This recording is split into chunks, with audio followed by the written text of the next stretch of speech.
Aí coloca assim: mas Zeus, o Deus dos deuses, que comanda por meio de leis, sendo capaz de avaliar tal situação, eles se tornaram desvirtuosos, ambiciosos, invejosos, agressivos. Percebeu que aquela estirpe, mesmo bem dotada, havia tomado um caminho deplorável. Decidiu então puni-los adequadamente para que recuperassem o equilíbrio e a sabedoria. Então tá aqui, o pecado dos Atlantes é que eles perderam o equilíbrio e a sabedoria. E todo mundo gosta de falar de Atlântida. Atlântida acabou virando o local para onde os alienígenas vieram visitar a Terra. E disso daí chegou-se à conclusão, há quem acredite que os extraterrestres estão no mar, porque o avistamento dos UFOs, dos objetos não identificados, geralmente é perto do mar ou veio do mar. Felizmente não estamos numa ilha ou num continente que pode afundar no mar, pelo menos aqui de São Paulo não. Você pode estar.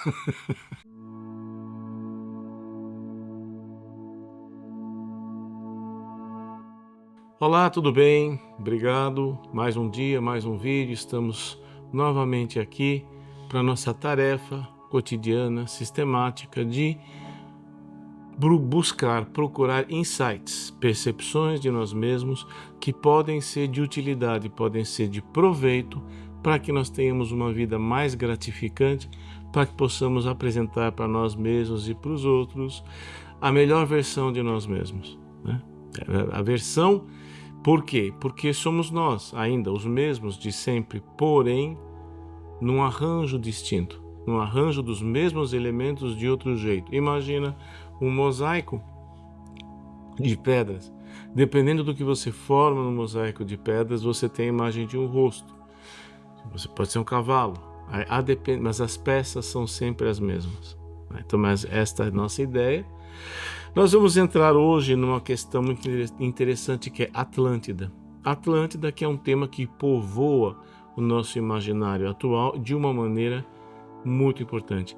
E principalmente é um tema importante na medida em que, desde sua origem, Atlântida é apresentada como uma sociedade, um grupo humano que beira a perfeição. Então hoje nós vamos nos dedicar um pouco de onde vem essa história. Muitas vezes nós conhecemos várias histórias, mas nós não sabemos de onde elas vêm. A gente já vai entrar nisso em seguida. Antes disso, só ia pedir a você, por gentileza, colaborar aqui com o nosso trabalho e dar os 3 Cs. Um número muito grande de pessoas deixa de dar o like. Você pode dar o like antes do final do vídeo, simplesmente para não esquecer. Curtir, compartilhar e comentar. São três atitudes que favorecem muito o nosso algoritmo, né? A outra coisa é que vai aparecer um QR Code, uma chave Pix de tempos em tempos durante o vídeo, e você pode contribuir. Se você gosta do nosso conteúdo, você pode colaborar com a gente em qualquer quantia, não se preocupe com esse tipo de coisa, que você ajuda no sustento, na manutenção do nosso trabalho e na possibilidade de entregar sempre material de qualidade para vocês. Isto posto, nós voltamos à questão. Nós temos às vezes coisas que nem por exemplo, Aladim e a lâmpada mágica. O que é aquilo? Você já parou para pensar? De onde vem essa história? Como assim? O cara esfrega uma lâmpada, que papo é esse?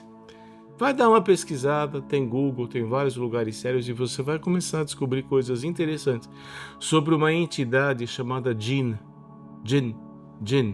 que é uma entidade do Oriente Médio ali, é bem interessante mesmo. Bem, e Atlântida está no centro disso aí, né? Atlântida tem até seriado, Stargate Atlantis, né? Eu comecei a assistir, mas eu confesso que eu dormi, eu não consegui assistir, eu não sei exatamente do que se trata, mas eu durmo, isso não é nada contra o seriado, eu durmo assistindo Havaí 5.0, eu durmo no meio do tiroteio, pra você ter uma ideia. Às vezes eu vejo um episódio, é maratona, eu durmo, aí quando eu acordo assim de novo, eu começo a não entender quem é esse cara, mas não era na ponte, não, era o episódio anterior e eu misturei com o episódio atual. Então eu não sou abalizado para julgar os seriados de Atlântida, mas De um ponto de vista cultural nosso, de onde vem essa história? E eu já adianto a vocês, essa história vem basicamente de dois textos de Platão, da época platônica. Um é o Timeu e o outro é o Critias, ou Critias, né? O diálogo de Critias, ou o texto do Timeu, que são textos que o Platão está se referindo a um evento passado. Detalhe, Platão é século VI, entre V e VI a.C. E ele já descreve algo remoto, ao qual ele só teve acesso através mesmo de informações em segunda mão, informações ou textos. Então é o seguinte, a história toda é assim. O Timeu fala de uma ilha imensa, maior que a Líbia e um outro lugar, a Líbia e a Índia. Veja, essa informação é precaríssima. Por quê? Você acha que antes do século VI a.C., alguém tinha cartografia? Dá uma olhada na cartografia do que havia do Império Romano, do século I da Era Cristã, que 600 anos depois dessa do Platão, 500. E você vai ver assim que não é. Quando eles falam de Líbia, não é a nossa Líbia, não é a nossa África e não é a nossa Índia. A Índia é um subcontinente, é imenso. Imagina, não tem. Isso aí seria que englobasse a região norte da África, mas a Índia seria praticamente do tamanho da América do Sul, ou ao maior.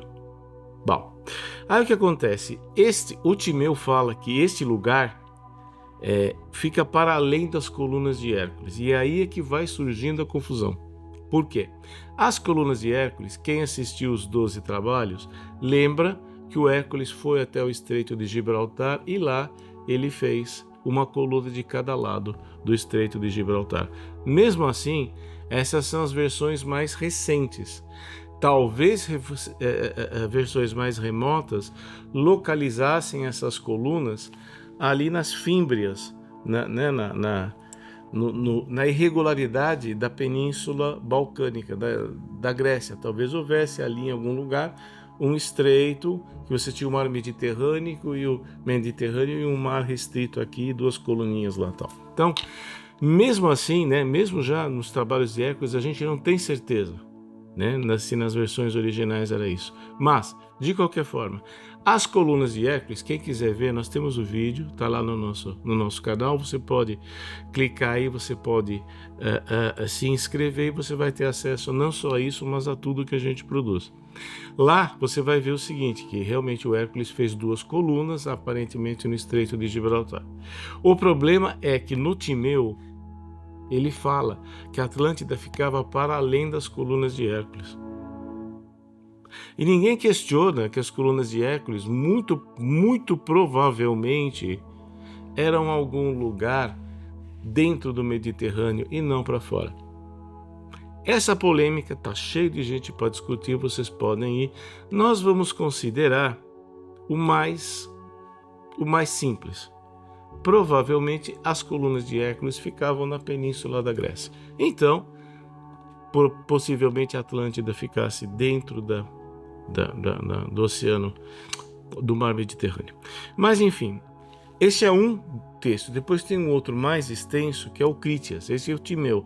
O Critias começa a falar, e tem aqui, ó, esse livro do Humberto Eco está em português, é um livro maravilhoso, tá? Eu fui ver as edições originais de fora, a capa é praticamente idêntica, então fizeram em português, fizeram uma edição muito parecida com a intenção original do próprio Humberto Eco.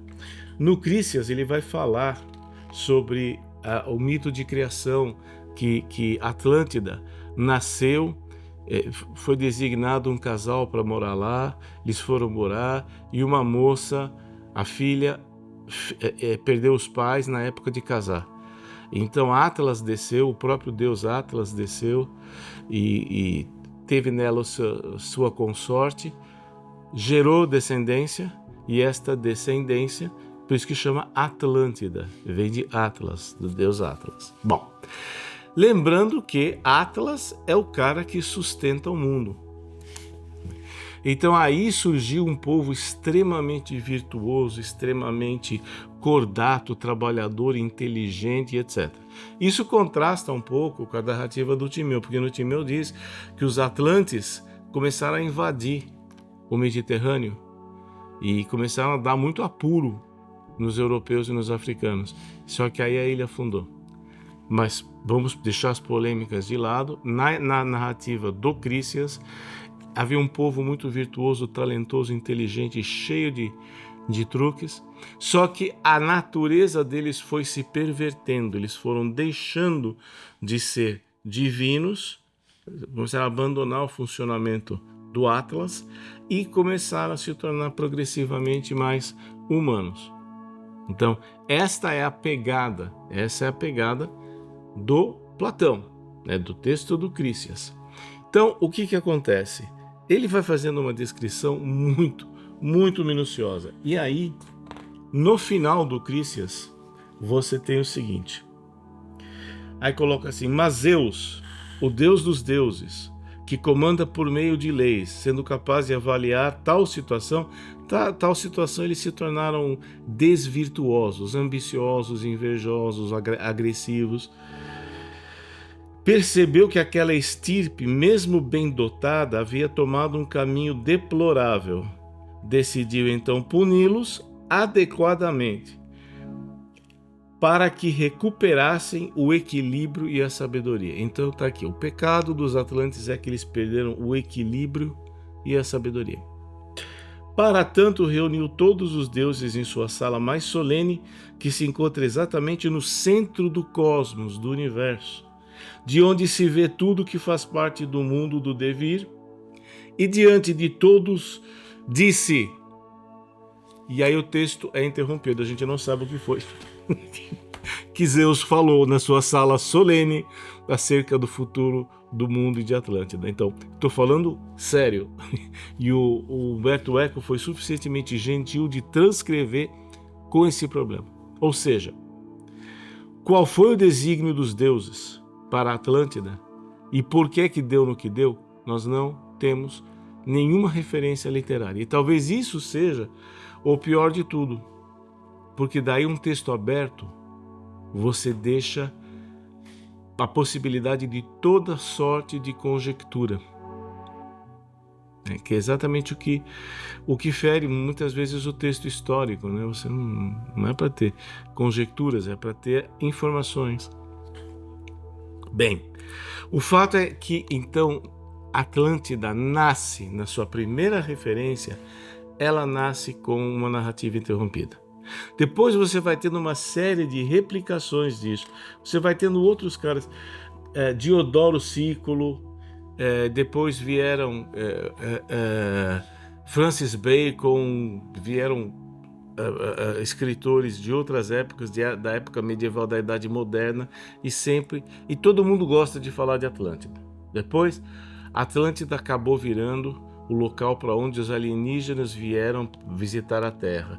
E disso daí chegou-se à conclusão, há quem acredite que os extraterrestres estão no mar, porque o avistamento dos UFOs, dos objetos não identificados, geralmente é perto do mar ou vem do mar. Então, possivelmente, Atlântida é uma base. Veja, você pode construir a hipótese que você bem desejar. Isso não tem nada de reprovável. Agora, é uma construção de uma coisa em cima da outra e coisa em cima da outra. Então é muito importante você saber de onde tudo começou. Então, se você quer entender, então, como diz, né? Robespierristas, anti-robespierristas, nós vos clamamos, dizei-nos a uma, quem foi Robespierre? Então, se você quer ser robespierrista, anti-robespierrista, você simplesmente vai primeiro entender quem foi Robespierre. Então, se você é um atlantideiro, um anti-atlantideiro, você ri da outra posição, primeiro vá saber o que existe de fato, documentalmente, de Atlântida, para você saber de onde tudo saiu. E você vai ter muito mais lucidez de perceber o que é o que não é.